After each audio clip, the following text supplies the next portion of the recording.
Hey guys, what's up? So in this video, I want to talk about the latest controversy with John Samez. I guess not really the latest. It's the only one that I know of with him, but some people have asked me, and because I've gone back with John a couple of years now, and I've been on his channel, and our channels used to be relatively similar.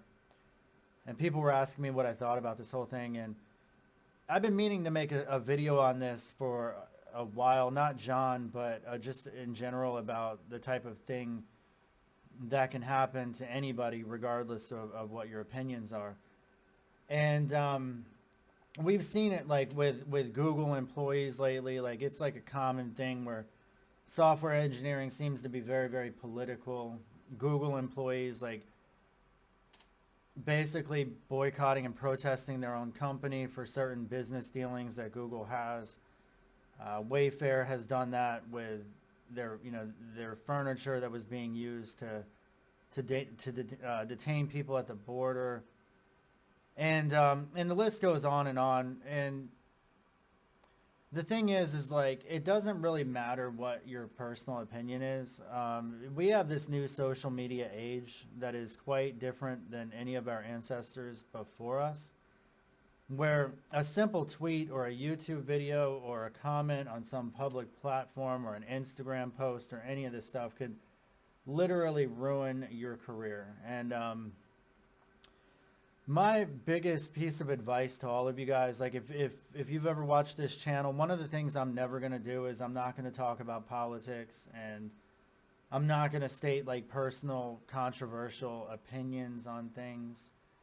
And I'm just trying to collect a paycheck. We're all relatively young. I think most of the people that watch my channel, and probably John as well, we're all young people.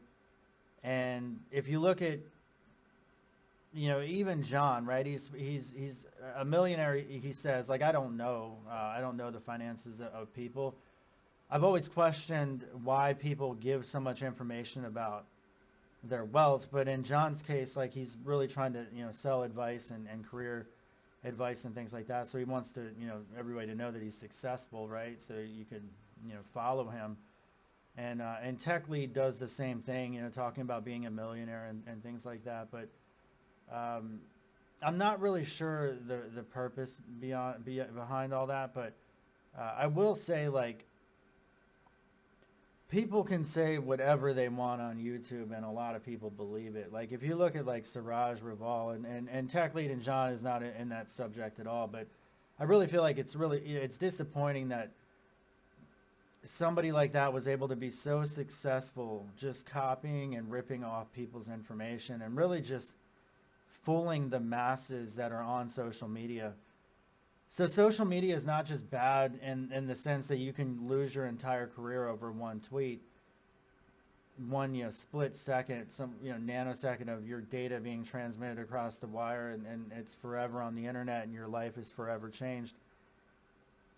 It's bad in that way, but it's also bad in the way that like we spend so much time watching and listening to these people and like taking advice, and like and myself included, like I've come out and I criticized React, and I did a video on that, and like 100,000 people watched it, and really I was just ranting. I was in a bad mood. I get in bad moods. I think a lot of people do. I'm sure John was in a pissed off mood when he was responding to people, and we're all like subject to basically saying the wrong thing at any given time when you're on social media.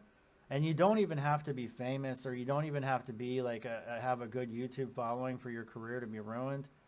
I've seen it happen. Like I remember a lady lost her job with Johns Hopkins because I don't even remember what the comment was. It's almost like, mass shootings in the United States. Like there's so many of them that you kind of like, they kind of run together. And the amount of people that have been fired from their jobs because they liked something on Facebook or like posted something. I mean, we're all subject to losing our jobs at any moment. So my advice in this video, and the reason why I wanted to make this video and not in response to the controversy with John, was just simply to say that like we all have to keep our mouths shut. There's like a certain mainstream that it seems like can say whatever they want, but for the masses for most people out there, you can't just say whatever you're thinking. Um, it's Big Brother. It's 1984. There's people watching you. There's people that will try to ruin your life because they have nothing better to do. Um, and in some cases, like, people might think it's justified or not, but like, it's weird that we live in this social media age where you can lose your temper, send a few tweets, and your career is over. Like in John's case, he lost a book deal. He lost his dealings with Pluralsight, which he's made a lot of money on. And I know that for a fact. I mean, he had a lot of courses on Pluralsight for years, and I even took some of his courses. Like one of them was on Golang, and that was a really good course. So, John definitely did some really good work in the tech field for a long time, and I guess he lost interest in it. He doesn't really do that anymore. But the one thing I would caution for, even people like John or the tech lead. I mean, when you put too much information out there on the internet, you might be a millionaire now, but like, we're all relatively young. Where are you going to be 10 years from now? Hopefully, I mean, I'm sure everybody thinks that they're going to be further along, but I believe with software engineering, like, the best thing we can do is to be saving as much money as possible, because we never know when we're not going to have a job. And right now we're living in this kind of golden age of being a software developer where we're all pretty highly paid. We're in high demand.